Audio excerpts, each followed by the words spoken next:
Regardez en Afrique francophone comment sont traités les opposants. Emprisonnés comme au Congo-Brazzaville, affaire du général Mokoko. Assassinés comme au Rwanda, membre de l'état-major du parti de Victor Ingabire. Obligés de se cacher comme au Togo, cas de l'ancien Premier ministre Agbeyome Kodjo. De s'exiler comme au Tchad, les familles proches des chefs Toubou. Ou rayer les listes de candidatures à la présidence en Côte d'Ivoire, comme Guillaume Soro, en dépit des injonctions de la Cour africaine des droits de l'homme. Mais la corruption endémique en détourne, selon l'ONU, 75 milliards de dollars vers les dirigeants et les ethnies ou tribus au pouvoir. Il est vrai que la culture africaine traditionnelle oblige celui qui détient le pouvoir ou l'argent d'en faire bénéficier l'ensemble des membres de sa tribu ou de son environnement. Ce système de redistribution, qui est une variante archaïque de notre système français d'imposition fiscale et de sécurité sociale, a toujours été pratiqué. Son dysfonctionnement actuel tient à l'absence de redistribution à la population par des dirigeants qui ont une fâcheuse tendance à tout garder pour eux.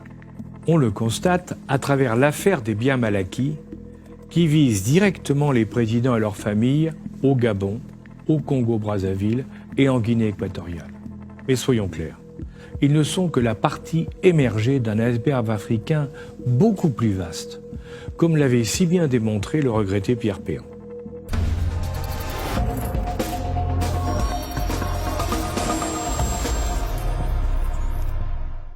Indiscutablement, les pays occidentaux ont favorisé cette dérive en encourageant le maintien au pouvoir de politiciens de plus en plus âgés pour assurer la stabilité des pays et des sous-régions.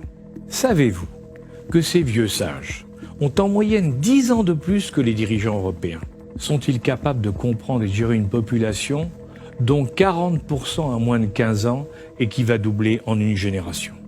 L'ancien président de Elf, Loïc Le Floch-Prigent, qui est indiscutablement un des meilleurs connaisseurs de l'Afrique, rappelait récemment que, contrairement aux recommandations de la CEDEAO, les Français n'ont rien dit lors de la modification de la constitution du Congo-Brazzaville ou du Tchad pour permettre une réélection de leur président en place. Ils ont ainsi laissé ouvrir une brèche dans laquelle se sont engouffrés le Burundi, la Guinée, la Côte d'Ivoire et bien d'autres.